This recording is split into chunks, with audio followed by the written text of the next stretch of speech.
we're entering the the half mark of Shang-Chi and the Legend of the Ten Rings. This is a spoiler cast, so fair warning.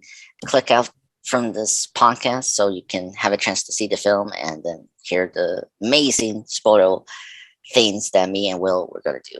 So okay, so Will, overall thoughts on Shang-Chi and the Legend of the Ten Rings. Go ahead. I loved this movie. It was so much fun. I thought all of the performances were great. The fight choreography was like very exciting and just better than most of what we've seen in the MCU. I liked that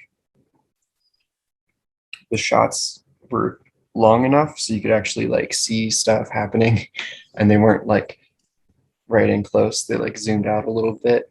Yes. I liked having certain fight scenes like that dance fight at the beginning, or the bus where they happened like in the middle of the day, so it was like bright, you could see what was going on. See, I loved the like lore that this movie added to the MCU. We got to see like a different corner of the universe, which is like always fun. Yeah, I liked the changes that they made to Shang-Chi's like backstory. I liked this version of the Mandarin. Yes, me too. Oh my god. Yeah, I don't think I have any complaints so far. Like I'm sure when I think about it more, I'll think of like something that like could have been better, but there's nothing that I dislike about this movie. Yeah, that's the same here. I it was kind of funny this week. I think I told my mom before they saw the movie yesterday that I think this is better than Black Widow. And I this is definitely better than Black Widow. And she had a graph just right now. And here's the reason. You mentioned nitpicks. And there's one nitpick. I saw from one critic that I really love, and then which I kind of disagree because of the nature of the film's like tone and genre that is in the third act. The third act becomes like another typical superhero affair, but because this film really goes into the kung fu and like Japanese like mystical Chinese. Yeah, thank you. Mystical fantasy, and like they do it so well, and like it feels like those kind of like films. It doesn't bother me that the third act was like that typical superhero affair. It became a fantasy movie, so it would be weird if you had a fantasy movie that didn't have a lot of like dragons, CGI monsters and stuff. Yeah. Oh my god. Yes. I completely agree with you, Will. Friday when I saw it, I was like the opening, I was like very intrigued of the new take on the Mandarin because I'm a huge Iron Man fan, and I was kind of skeptical on them bringing him back, and not I was kind of disappointed not to see a Mandarin versus Iron Man, like having like the actual Mandarin like facing off Tony Stark. But here, I think it was actually the best choice, and it makes a lot of sense. I agree with you. I like the change they did with Shang-Chi's backstory. As we discussed in the Mandarin podcast like a couple weeks ago, like it was good that they changed that from that was Fan Chu, the which was offensive stereotype. Yeah, the stereotype, warlord and villain type, and I think and this this is my favorite movie about family. Like that was something that Black Widow was talking about family, but here it was much more executed right, and like it mattered in the story. Yeah, and like you could it really felt like there was a family dynamic there. Yes. That like it was kind of present in Black Widow, but here, like, you could really see like how much Wenwu like cared about his kids, even if like Yes. he was going down the wrong path. Like there was never a point where you doubted how much he loved his family, and that Yeah. made for a very interesting like dynamic with him as a villain. Yeah. Um, Yeah. Wenwu is probably my favorite MCU villain of all time, yeah. and that scene when he gave his 10 rings to Shang-Chi towards the end, Yep. that killed me, and like uh that made me really appreciate his character um because where Black Widow, like I felt like that was just like an introduction, like it was just like a show for the new characters. Yep. Like for Lena, the blonde Black Widow, Yep. where here the characters, like it was still Shang-Chi's story, but you had these other characters that you really like, but they were connected to the themes and like the journey that Shang-Chi was going through. Right. Like that was like perfect from beginning to end. Yeah. I guess I wanted to get into so there's so many things that is great about this film. Let's get into like the characters here, because I think one of the things that I love about this film was the characters. I never like, sometimes in the MCU films, there's certain characters that I don't like, and then there's some characters that I do like, right? Like I think in what was the good example of that? Like in Spider-Man Homecoming, I like Peter, Tony, and then Vulture, but then I didn't like Ned Leeds. Oh, okay. Like because the way in that, like he was like, when he finds the identity, he kind of just starts pressing on Peter, like what's your powers, and then he like spills out like that Peter knows Spider-Man, like right. That really annoyed me. Here, none of that happened. Like each character I love specifically. It's just amazing. I guess I want to kind of get into, what's your opinion on Simu Liu, the main actor playing Shang-Chi? Yeah. What do you thought about him? I think I really liked him. I thought he was like charismatic enough to lead the film. Yeah. He gave a strong performance, especially when he was across from Tony Leung. Yes. I thought he and Awkwafina had good like chemistry as friends. Yeah. And he did really well in all of the like action scenes. So yeah. I love his performance was like under, like what was the word, understeady, or like under, like it was very underneath. Oh, understated? Yes, understated. Thank you. And like, but but like something he had, like but at the same time he balanced that with like charisma and like just like swagger in a good way. And like he reminded me, like it was kind of clear, like the jacket he was wearing, like it was like a Baby Driver, and and with the headphones, like it was kind of like that. Like he reminded me of Baby a little bit, and I felt like he really came off that very well. And man, I love him. He's definitely one of my favorite new characters they brought. And I do agree with people that this is definitely the best origin story for a superhero. Like, I don't know if you agree with that. Like, I think it's definitely second for me after probably Iron Man or Black Panther. I was gonna say like Iron Man's a pretty high bar to beat. Yeah. I don't know if I could call this one the best, but it's definitely up there. Yeah. Yeah. Yeah. But yeah, it's just it's for me. I think this is like, I was so happy that the hero's journey was just so well executed, because that's something I think we've been missing for the last couple of years. Well, like the last great one was like Shazam from DC. That was like that's like the only time I felt like I was like so happy for like a origin story film, because Captain Marvel was okay. Yeah. And then Black Widow was better than Captain Marvel, but the third act kind of just didn't land for me. Yes. So I was very happy that this one landed for emotional connection, I would say, for his journey. And then I guess getting into like you mentioned Awkwafina's character, Kate. What you thought about her? Yeah, based on the trailer, I was so ready to find her incredibly annoying. Yes.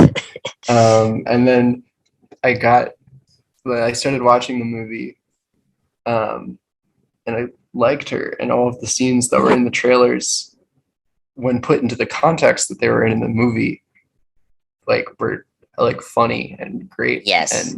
And yeah, I was pleasantly surprised by how much I liked that character. Oh my god!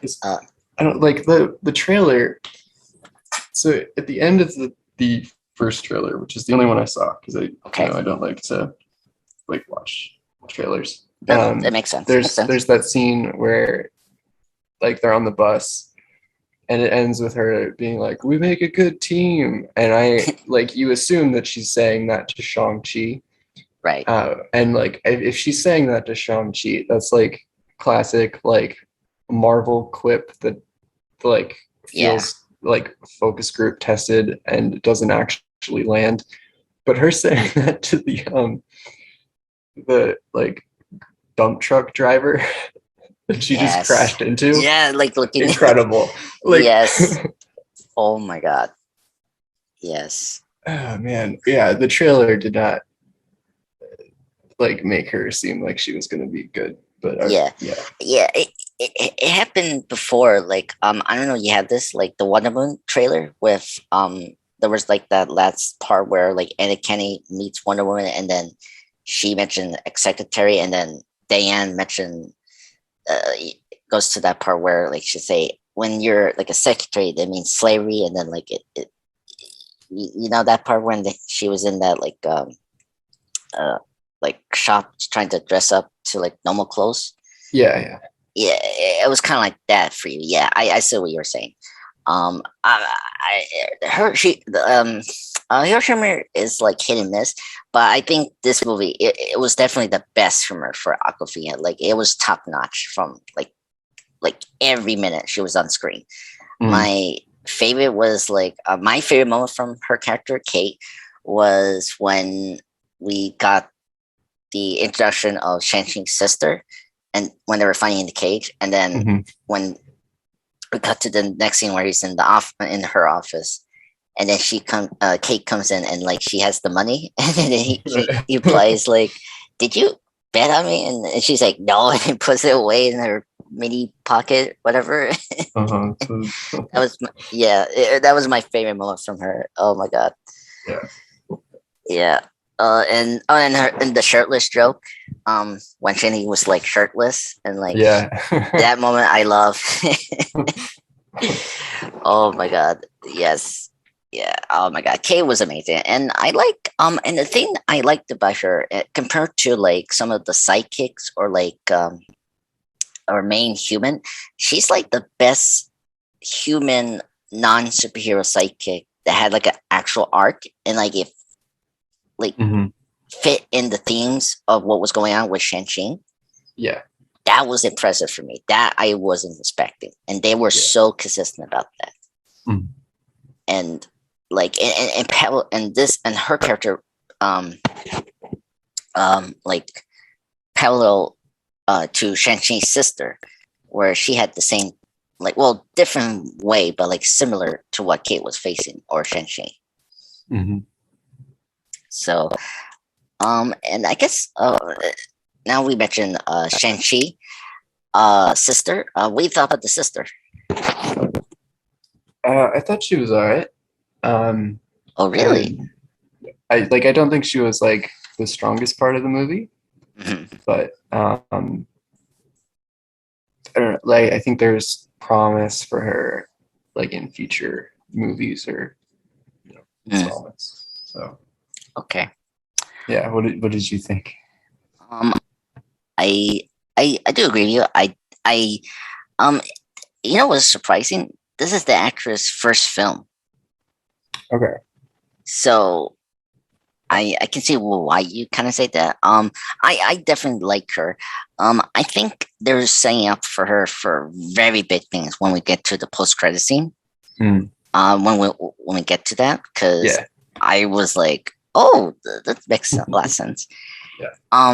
Yeah, I really liked her. I think she was I think in terms of my favorite rank list is like first Shang-Chi, Kate, and then third is her. Okay. So yeah, so I because her journey as well was very interesting, and like her, and I like that we had like another sibling Hmm. rivalry in the MCU, and like Yep. this one has very potential of being the best since Thor and Loki. Yeah, I agree. Yeah, very intriguing, and I guess now we can get into the main antagonist. Well, or I guess the main one that been marketing for this film. Right. Of course, is I want to say this right. Uh, Shen Wen Yu, of course, played by Tony Leung. What do you thought about him, and just the new like retcon of the Ten Rings and this new version of the Mandarin? Yeah. I was so happy with it. Yes. Like Tony Leung's performance was incredible. Like the amount of like information that he could portray, just like with like his eyes, like without even speaking, was Yeah. incredible. And then, like you mentioned this before, that he's like one of the best villains of the MCU, and I think that's because Yeah. they actually gave him like a backstory, and you get where he's coming from and why he's doing the things that he's doing. Yeah. And then that's coupled with just a truly incredible performance. Yeah. Yeah. Oh man, it was so good. Yeah. I this is the Mandarin that I've been waiting for the last 13 years. Mm-hmm. And like I'm an Iron Man fan. Like Iron Man was the character that made me love Marvel, and it was no coincidence. Is a billionaire rich boy, just like well, like he's the Batman version of the Marvel universe, right? Right. Yeah. And I I really like the Mandarin, and I understand that the Mandarin is a very difficult character to adapt. And I mentioned before, there's a few that are very good depictions, but this totally blows that away. And and just like Killmonger, because Killmonger is my number one personal favorite of the MCU. Mm-hmm. He has like he's the first time in a villain that I saw that has like an actual arc in the film, Mm-hmm. and and I was so happy about that because, and you're right, Will, because you mentioned they actually presented his background very well, just like Killmonger in Black Panther as well, and like Yeah. and that's something that's very important in a superhero film, which a lot of superhero films don't do a lot, you know, and that's where like the villain falls flat and like it doesn't resonate me. Here, Mm-hmm. this didn't have that problem. It was just very good from beginning to end. Mm-hmm. But one thing I do want to mention in terms of another nitpick besides the third act, did you like that he was because some people thought about like having this soul eater, this like creature that was possessing him, like he was tricking him to open the gate, and Yeah. that you thought that was a good way to have this other antagonist in this film, because I feel like I don't think we really need that part in the film. Yeah. I think it could have just been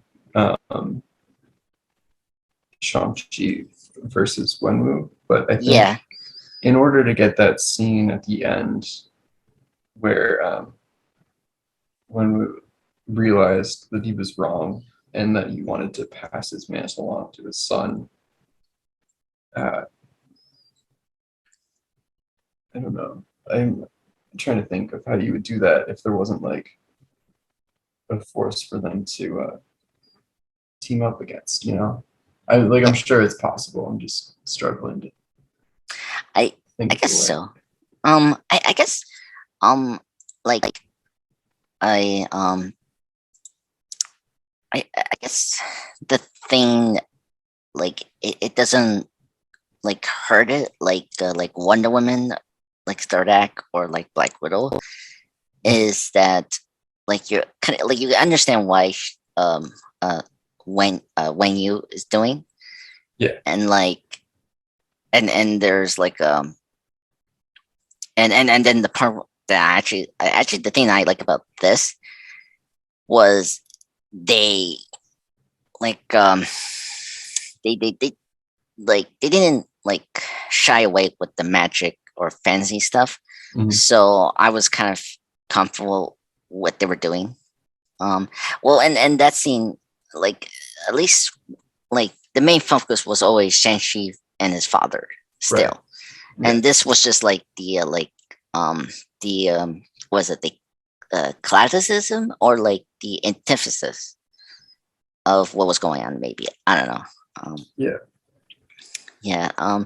Yeah. That it's I hopefully I want to see it again with my mom or someone else because I want to see that third act again because that was like very much Black Widow or like Wonder Woman's third act superhero affair, and but some reason it never bothered me compared to those two. Yeah. I think it's because it fit the genre that they were going for. Yes. Yeah. Like it was a fantasy movie, so you expect there to be like big CGI things happening. Whereas Black Widow was supposed to be like a spy thriller, and then it ended with like a fortress in the sky falling to Earth. It just doesn't Yeah. seem appropriate. Or Yeah. like Wonder Woman was like so much of it was just a war movie, and then all of a Yeah. sudden there's a giant monster to fight. Yeah. Yeah. Yeah. One Woman is the big one for me. Yeah, I that was. I the first 2/3 were so good. I know. And then there was a scene in Wonder Woman where she like kills the general Right. or like the bad guy, and then Ares shows up. And what I really wanted to happen was for Ares to just be like, I didn't have to do anything. The humans just like Yeah. chose war themselves. And I'm just here like enjoying it from the sideline. And I think that would have like complicated Diana's arc because her whole thing was like, no, like people are good, like war is forced upon them by Ares.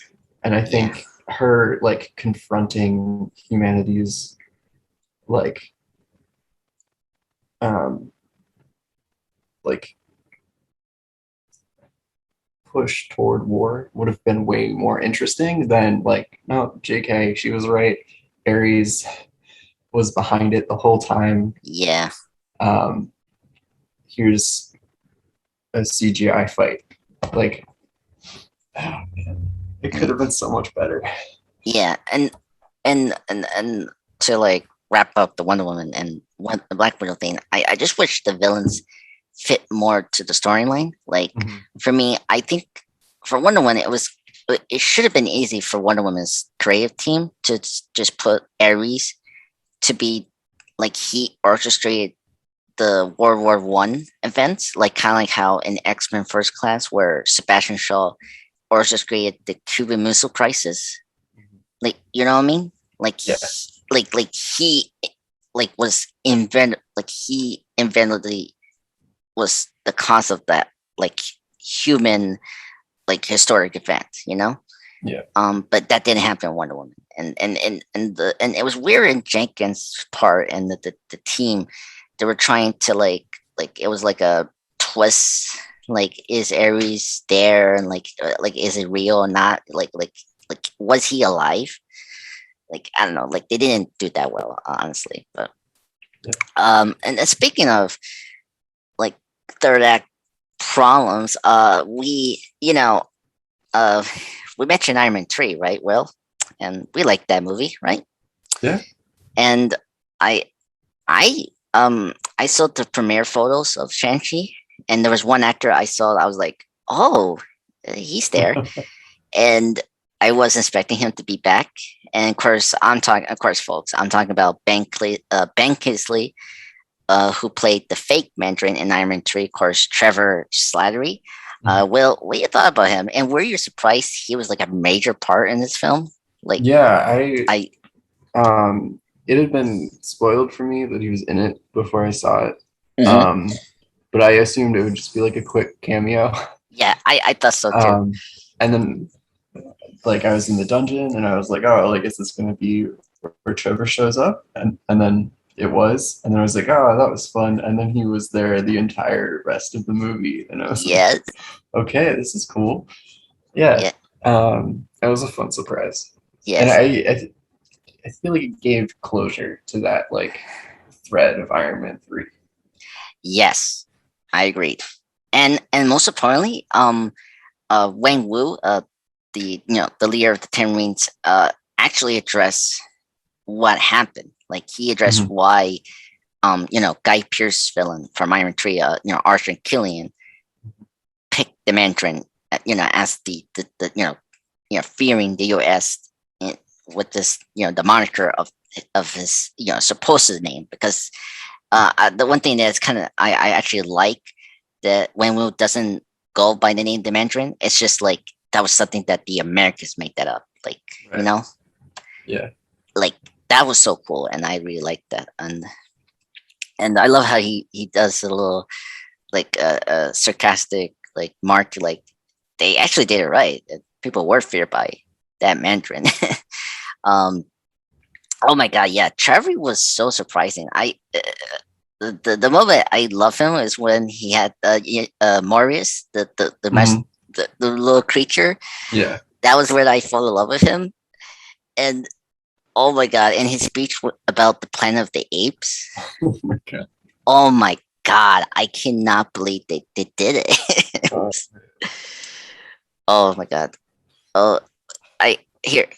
This is my favorite moment from him. This is my favorite joke and just favorite scene from the movie is when he pretends to be dead. Yep. That was really, really good.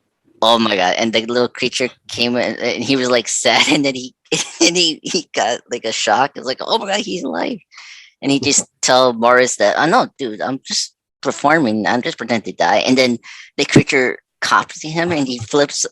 Yeah. I was so. Oh my god! Oh my god! Morris was one of my other favorite characters. Just and that was like a Disney thing. You realize that, Will? Like, Morris was like that, like, cute creature. It felt like something from a Disney movie, like an animal companion. Yeah, like an animal companion, Although that is like a real creature from Chinese mythology. Oh, really? Okay, yeah. now that's the thing I want to get into, because there's a couple they have here that I really like. Like a lot of people thought the dragon that was in the water. A lot of people thought it was Fan Fan Foom, but it wasn't. I kind of knew that because it wasn't green wearing purple. It wasn't. Yeah, well, but it was no way it was Fan Fan Foom. No. They were taking a lot of liberties with the Mandarin, so but yeah, and that's the thing I love about this film, because they actually taking a lot of the the myths of these creatures and such like straightforward, and I like that they never made a joke about it. That's something I appreciate about this film, because I don't like when the MCU makes jokes about certain things. Like the one joke I didn't like from Spider-Man Far From Home, where they make fun of the spire sense, and they call it the pure tingle. Like, I don't like that. And I liked that this film was straightforward with the magic stuff and the mythical creatures. So that was my thing. And I guess I want to get into like the mythology that they brought up to this film. What you thought about that? Because I love the way they reinvent the 10 rings. Because that was something I was like, oh, that's actually kind of cool. They did, like, instead of giving Wen Wu the 10 rings in his fingers, they give it on his wrists. And I thought it was like in the trailers, I thought, okay, it's interesting take, but in the film, I was like, oh no, this is good, this is amazing. Yeah, I think like aesthetically, putting them around the wrists is way cooler than just having a ring on each finger. I was like a little disappointed that each ring didn't have its own like power like in the comics, but I was fine with it since this was like a completely different interpretation of what the rings were. And I really liked the way that they used them in the movie.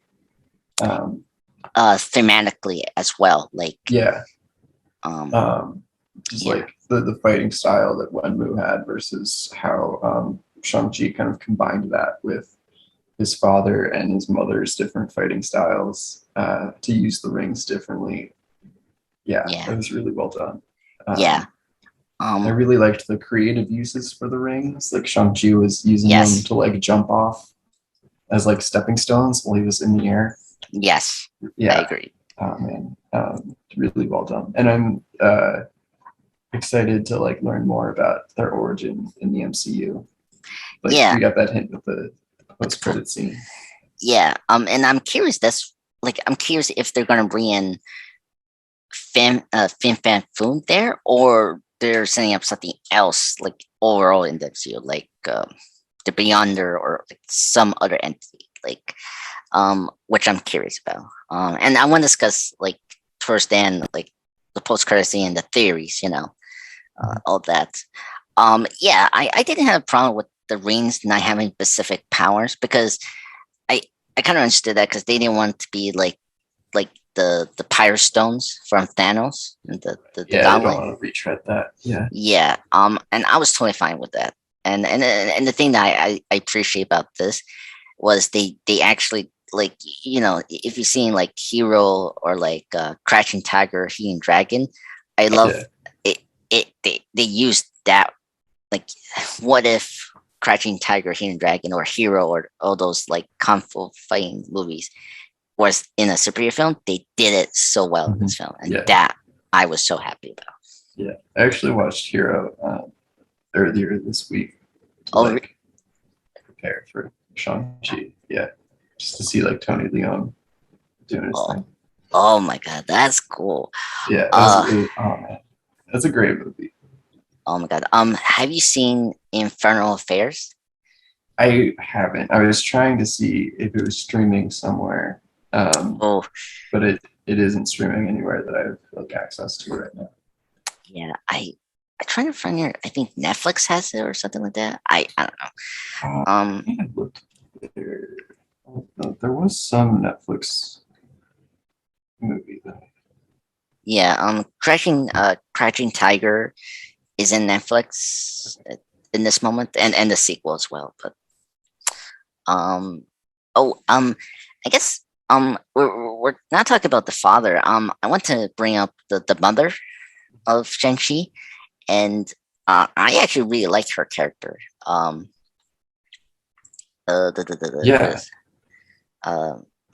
name is here. What's her name? Ying Li. Yin Li. Yes. She was a great character, one of the surprising ones, and she had like present, and I love Wen Yu and his like first interaction of his wife. Like that was great. That was my favorite scene from that film. Like just the choreography and the cinematography there was just beautiful. It was like one of my favorite scenes in any film. That reminded me a lot of the fight in Hero. Yes. Between what's the character's name? Like, is it Falling Snow? And then the assistant character, like the two women sword fighters. Yeah. You know what I'm talking about? Yeah. I think it's been a while for me seeing Hero. Yeah. Sorry. Yeah, they're fighting like in a forest. In the orange section. Yeah, I know what you're talking about. Yeah. That fight reminded me a lot of that. Yeah, that's true. And it was like a combination of that and the green section in the film as well. It's because the earthly tones. In the forest. Yeah. That film was incredible, and I guess we haven't mentioned like the third act, like the village and Michelle Yeoh's character Yin Dan, the aunt.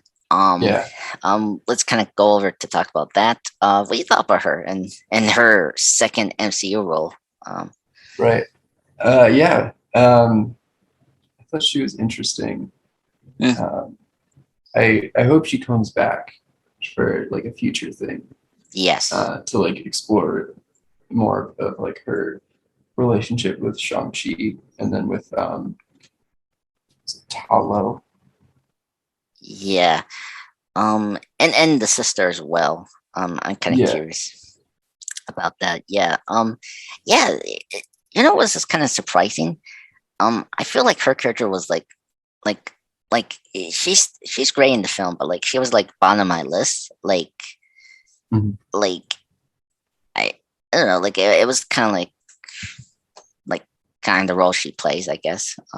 It was kind of fascinating. Like the other roles like took up my favorite list, like Awkwafina, the sister, and then the father, and then Trevor, and then her. Like I cannot say she's like my fifth favorite, because that will go to the mother, because the mother was amazing. She was really good. Yeah. But yeah, I thought she was great, and I thought, I guess I liked that she was playing like a motherly role, and like she gave like Shang-Chi the directions he needed to overcome his fear and then become his own person. So that was really good. And I guess other characters we had to mention. I think we covered everyone. I mean, we haven't talked about Wong's. Oh yes, Wong. Yeah. It was good. I mean, Wong was there. And by the way, we got the Abomination in this film, and yes, I was happy he looked like his comic book appearance, and then I guess I would say like I can't explain to everyone that like they're bringing back him back for a Disney Plus show, She-Hulk. That's where he's going to be next, and it was kind of interesting. So let me get this straight. So Wong is helping the Abomination to be like controlling his animalistic nature. Like I think what the implication was that Wong was just breaking Abomination out of the raft to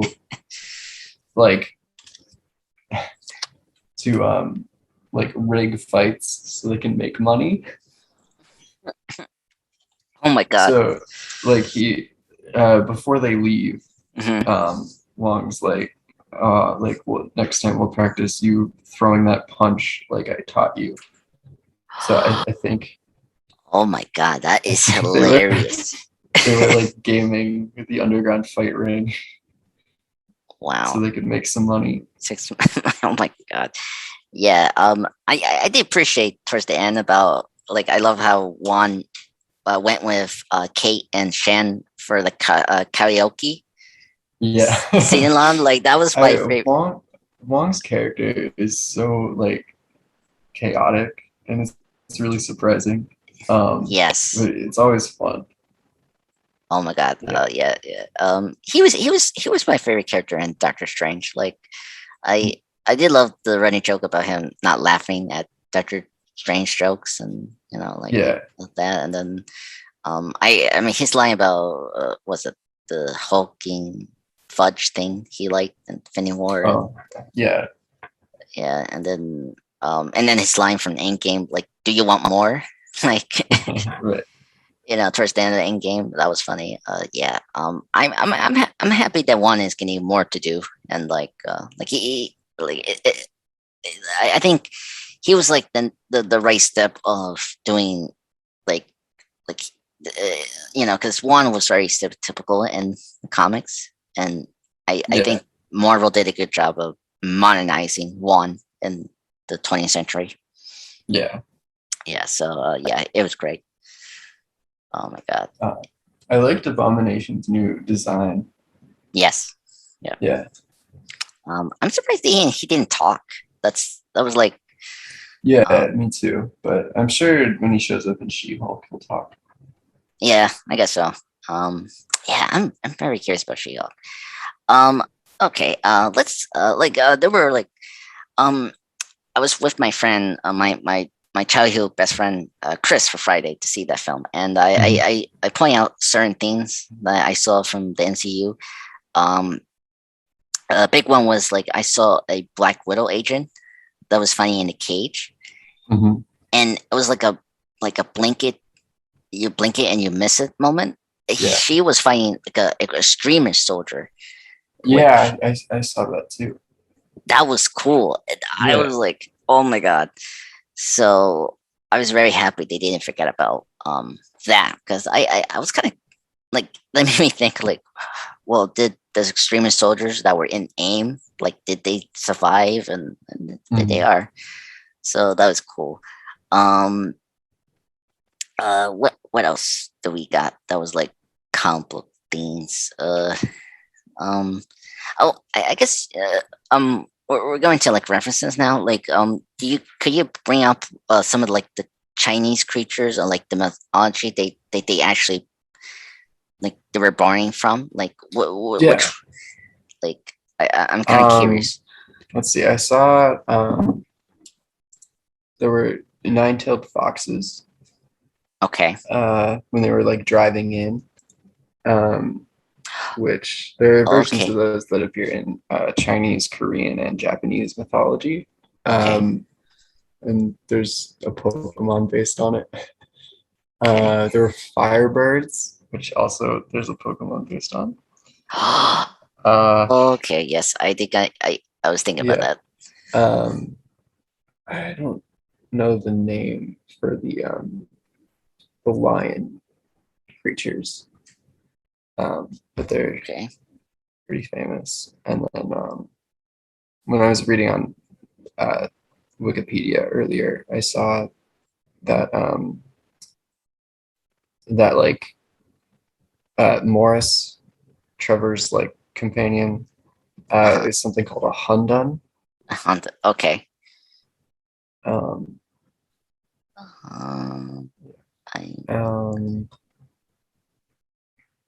No one else. Let's see. And obviously the dragons. I'm trying to think. I don't know what those like dragon deer things were. They were cool looking though. I think they're called. Did we mention the Chinese guardian lions? The Xi-Sha. That's what they call the Xi-Sha. Okay, thank you. Because that's the one I think. Okay, that's the one. But I couldn't I didn't know they were called. Yeah, they're called the Xi. Hopefully I'm pronouncing it right, but I'm just looking at it. I'm looking at the article, every MCU Easter egg from Screen Rant, and I see the name here. Shut Shay is what it's called, or in that nature. Yeah, and then the legendary winged horse with the dragon scales, or they're called the Lanma. Those are the ones that they when Kate stopped. Kate stopped, and then those are the ones we saw that were walking. So we saw those, and and then the creature you mentioned, Morris, is is that Jinjan is often seen to represent cosmic confusion, and it makes sense. And the Jinjan could associate itself with Trevor. Oh, that's it. So this creature represents what Trevor is. This cosmic confusion, because like because Trevor is so like what's the word oblivious. Oblivious to, Yeah, yeah. yeah, in his surroundings, like he doesn't know what's right and wrong, and like yeah, it's so funny. That is actually a cool way to like totally symbolize Trevor. That's cool. And by the way, I my family makes jokes about these cool cartoons and small creatures, and when I saw Mars, he did remind me of my dad or my mom. It's like a joking way because he was so cute, and he didn't have like a head. It was like funny, like oh my god, like it was so funny. Oh god. And then uh, and the unicorn like quill, the horn creatures. I think we saw. They don't have a name. Clean. I think that's their name. So yeah, okay. I guess we covered those like the Chinese mythical myths and creatures because they were very impressive. I would say. Yeah. It it reminded me we were going into like what's the anime famous guy Kurosawa films. Hayao Miyazaki. Yeah, Hayao Miyazaki. Yes, like those kind of films. It reminded me of that. Yeah, just very cool. And there were other ones that. What was the big one? The Mandarin's right hand assassin, the death dealer, the one with the. Yeah. So this is interesting. The death dealer was a Shang-Chi villain from the comics, so it's kind of interesting they put that character in here as like as a photo, and you got Razor Fist in this film, which was cool. Yeah, I liked Razor Fist. Yeah, I was happy he survived actually. Yeah, me too. Yeah, because I'm happy that Marvel is getting better with recurring villains. So that's good. And then what was the other thing? The sister. She ran the club in the fighting cage. It was called the Golden Daggers. So this is what's interesting because this is actually Shang-Chi has a sister in the comics and different names, of course. Okay. Yeah, I was really wondering if she was like based on anything. So yeah. Yeah, they just changed the name, I think. Okay. And it was interesting about the name of the club, the Golden Daggers. That's actually the criminal organization that she leads to, that she led in the comics. So it was interesting that in the post-credit scene, she leads to the 10 Rings, and that's like what she does in the comics. So if you didn't know that, that was a little hint of where like she possibly could go in the future. So that was very cool. And then Shang-Chi's background, despite the changes, they were like similar. Like he was brought up as like an assassin, stuff like that. And the Jackie move homage is also Jackie Chan. Like, if you've seen the other Jackie Chan films, he does this pose, and like he has his hand right here, and then he has his hand like closed. Like it's very much like a Jackie Chan movie. Then and that guy with the huge beard from Spider-Man: Homecoming, he was here as well. Yep.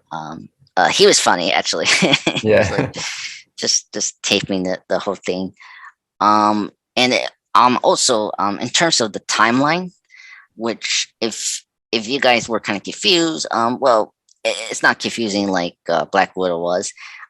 This was right after Endgame, and I like they didn't make a big deal of it, but like they give you hints of it, which I like. I like how like I did like how Kate mentioned, after what I think what was her line like like after so many people disappear or vanish, that kind of thing. But yeah, I think that's really it in terms of the references. Was there anything else? Um, Do we want to talk about? Oh no, you go. Oh, sorry. And last thing. Talo is actually from a Thor comic. That's it's like a small pocket dimension. So called the God Realms. So this is so Talo is actually a comic book thing. They just reimagined it. So that was cool. It reminded me a lot of Kunlun.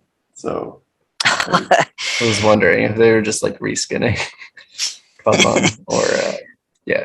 Okay, cool. Good to know that it's like actually from the comics. Yeah. It was kind of funny. I'm actually I kind of surprised they didn't do any like reimagine or like do some Iron Fist setup, but then like I think they're gonna wait for that for a long time. Yeah, I think given the Netflix shows and and how they're like questionably canon. Yeah. I think they're gonna wait a while. Yeah. Well, okay. So like let's kind of wrap things up and let's discuss the post-credit scenes, the two. You start with the order. The first one. Yeah. So after was it Shen and then Kate go with Juan to the I guess the section Sortarum. Yep. And this was like I agree with Grace Randolph. This was probably the best. This is the best post credits. Well, I get tongue twister now. These were the two best. Oh my god, these were the best post credit scenes ever in FCU. Finally, I got that right. I don't know what you thought about that. Will, like, is these are your favorites? I don't know if they're my favorites, but they're very good. Okay, all right. Yeah. Just the first one set up so much. Yeah. Like I'm so excited to see what they're doing with Shang-Chi, like in future movies. Yeah. I'm really curious about the origin of the rings and like what that's going to tie into. So yeah, I'm very curious about that as well. Like some theories, like some people are theorizing it could be Galactus, which I don't know about that. Yeah. And then the one that I saw from another heavy spoilers mentioned, I guess the Beyonder, which could make sense because of Secret Wars and the multiverse theme. Yeah. He mentioned this other one like Kane could be possibility, but I don't know about that. Yeah, I don't know. I don't know. I have a feeling it's going to tie into the multiverse somehow, just because that seems to be what they're doing, type of thing. But right. I don't know. Yeah, I'm very curious about that. But the other one, I'm trying to think. Like I thought about this, but then I feel like you're right, Will, about it's probably into the multiverse thing we've been doing for the last couple of months, really, for this year. And I was thinking, because we didn't do like the alien, like Kono, like aliens that like that the Mandarin is always connected to in the comics. Like that's how he got his friends.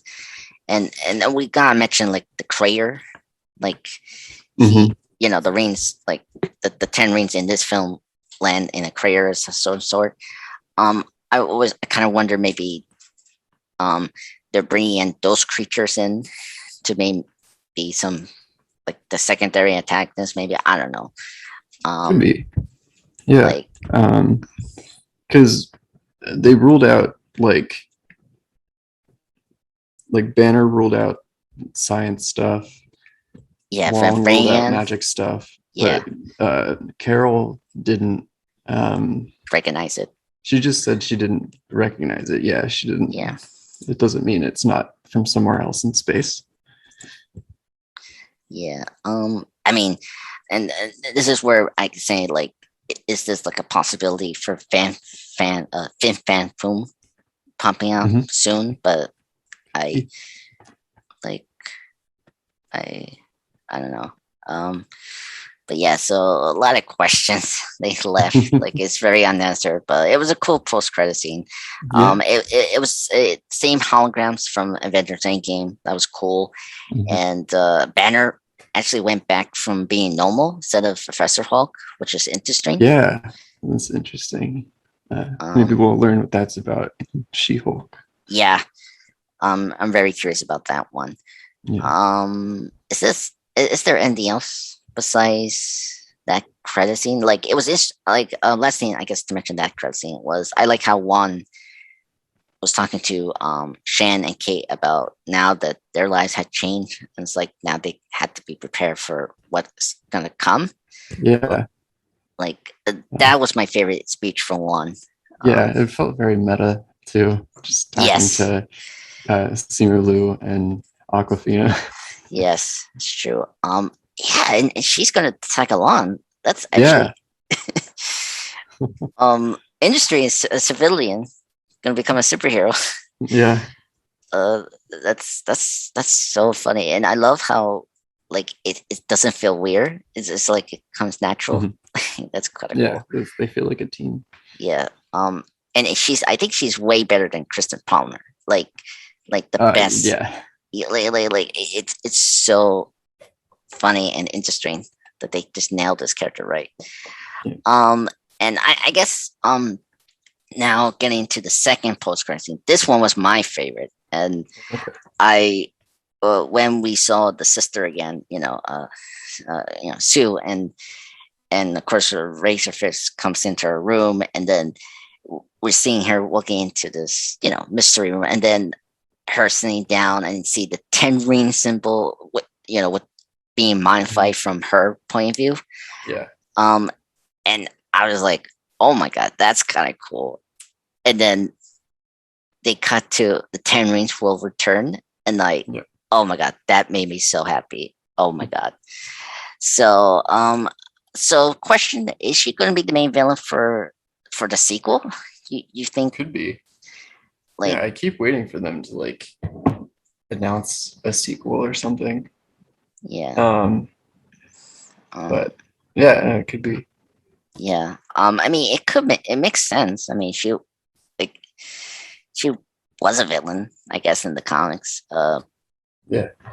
Oh, so this is history. I'm looking at Wikipedia as well. She's created for the film, but she seems to be like a composite character of 5 sisters of Shang-Chi in the comics. So, okay. So very interesting. Okay. Okay, so 5 characters. Okay, so that's interesting. So, and then like, which is kind of cool. I can see her, and many people are expecting that she could be the one that like Sharon Carter, the pirate broker, is talking to. Like interesting. Like this could easily connect to Falcon and the Winter Soldier. Yeah. Like and they're both women. I think that makes sense. Like what and I could see the sister being a villain, the way the film presented, like how she was like she wasn't part of the 10 rings training, and like she wasn't allowed to, right? And in this film, she was trying to become her own person and like do the things she wanted to do, and like she was able to do as well, like being a fire and stuff like that, being the greatest fire, right? And just her taking over the 10 rings and like becoming the new Mandarin, possibly, but not with the name. Of course, they're not going to call it the Mandarin, right? Which I'm fine with. And that's very interesting. She becomes like this, like another villain that Shang-Chi probably created, but that's actually kind of interesting. Yeah. And then she is kind of similar to Loki as well. Like she wants, well, not power. Like she never says that like out loud or like specifically say that, but like she's like after for like recognition, like how Loki wants in a couple of his films and the show Loki as well. So very interesting stuff from that character. So I'm very excited about that. And I don't know, what's your thought on that post-credit scene, Will? No, I'm excited to like have more with these characters that we were introduced to in this film. Yeah. And to like explore the mythology of Shang-Chi some more. So yeah. Just very excited for like a sequel or something. Yeah. And I think they will when like tomorrow, right? Monday or Tuesday, because we had the holiday. Yeah. How the box office is. If this does well and actually outgrows Black Widow, then I think Marvel and Disney will announce the sequel, you know? Yeah. And it seems like it's been doing pretty well so far. Yeah. I'm very happy to hear that. And it was packed yesterday. What my parents say. So that was good to hear. So and this had like a cinema score and it actually had the highest rating, like audience score. Like it had like a 99% in Rotten Tomatoes. So that's a good sign as well. So, good word of mouth does a lot. Yeah, so and because I think this was a better world to see film over Black Widow, I will say. So that's good. So and I think Marvel is leaning very hard to set up things with these characters, which is good compared to Black Widow, because the only character they did just like we want Elena to continue on, and like we don't know where's Red Guardian going to be or Rachel Weisz's character, you know, blah blah blah. Yeah. So that's cool. Any more thoughts, Will, for Shang-Chi? I think we covered everything. Yeah, I think I'm good. Yeah. So I guess, have you seen the Suicide Squad? Yeah, I've seen it twice actually. Oh, that's cool. So far we had 3 superhero films, and which one is your favorite right now? Like your number? It's the Suicide Squad by a lot. Okay. Okay, me too. Okay. Nothing beats Polka Dot Man for me. So Suicide Squad is still my favorite. And then this is second. So yeah, same. But like you know, I'm more of a Marvel guy, but the Suicide Squad is just everything that it should have been and like needed to be. So and just overall fun and action-packed film. Yeah, it felt like exactly the kind of movie that James Gunn has wanted to make his entire life. Yes. Like it felt so James Gunn. And it was just really nice to see him like expressing himself in such like a pure way as a filmmaker. Yeah, like, in a personal way too. Yeah. Very impressive. Like he made me like 2 characters that were very obscure, but also Batman villains, you know, Ratcatcher and Polka Dot Man. And that was very impressive. Like, oh my god! Like, I never. Sorry, you go. No, you go ahead. Sorry. No. Just the fact that he made me feel bad when Rick Flag died. I know. Like I did not care about that character at all in the original Suicide Squad, and then when he died in this one, I was like, oh. I know. I wanted you to live. Yeah, I especially he had good chemistry with Bloodsport as Abba's character. Oh my god, it was and Harley as well. Like like they were actually friends. Like he and Harley.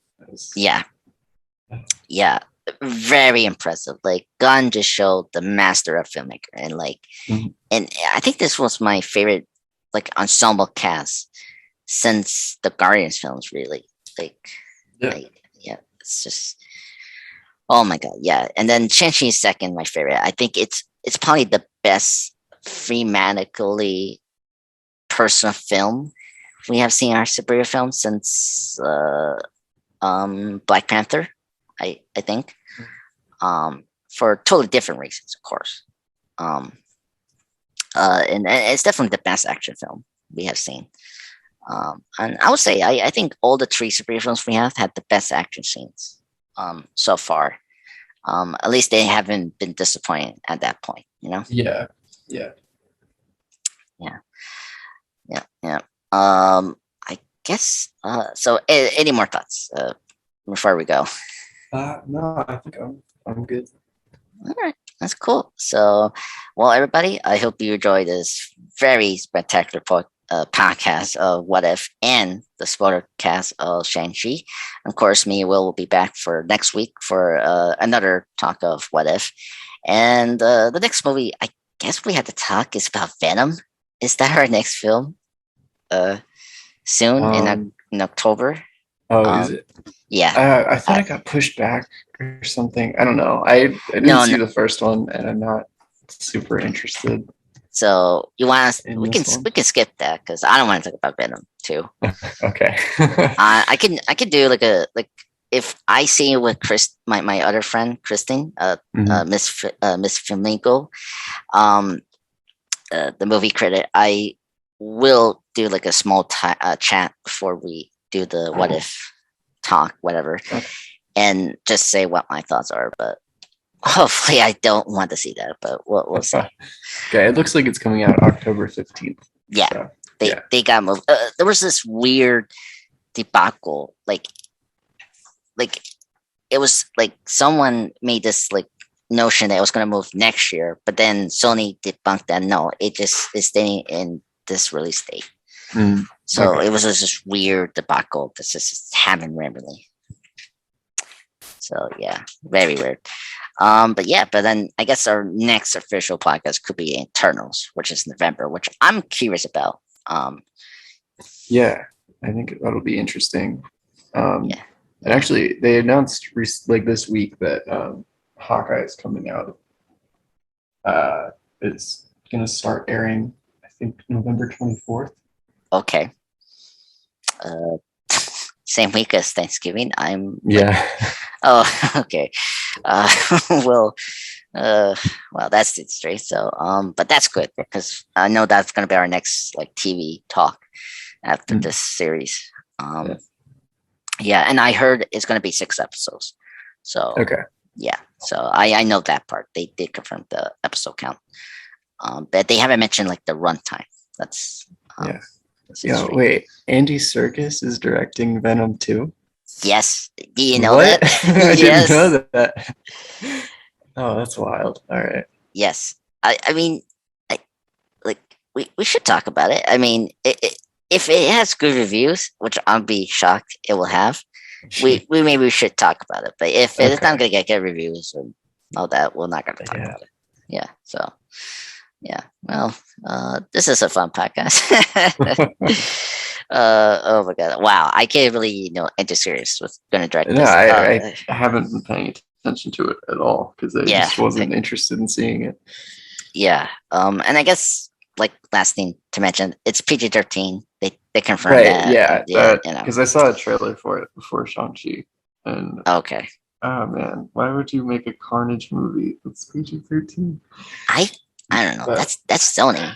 I mean, I know. Yeah, I mean, Marvel would do that too, but they should. Yeah. It's crazy. Yeah. But yeah. Well, we'll see. We have 2 more months before that film come out and see how it goes. So yeah. So thank you, Will, for coming. So yeah, thank you. Yeah, and as always, folks, hit the subscribe button, and we will be back for next week for another podcast. Have a good weekend, guys, and have a good Labor Day weekend.